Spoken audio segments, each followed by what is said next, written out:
Medical ভর্তি পরীক্ষায় কোটা পদ্ধতি রাখার প্রতিবাদে ঢাকা বিশ্ববিদ্যালয়ে বিক্ষোভ মিছিল করেছেন শিক্ষার্থীরা।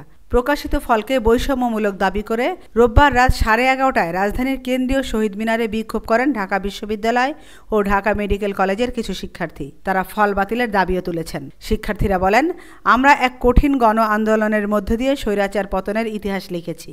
মনে রাখতে হবে, এই কোটা আন্দোলনের মাধ্যমেই সেই গণ আন্দোলনের শুরু। কিন্তু বর্তমান সরকারের 6 মাস হয়ে গেলেও এখনও কোটা প্রথার বিলুপ্তি দেখা পায়নি।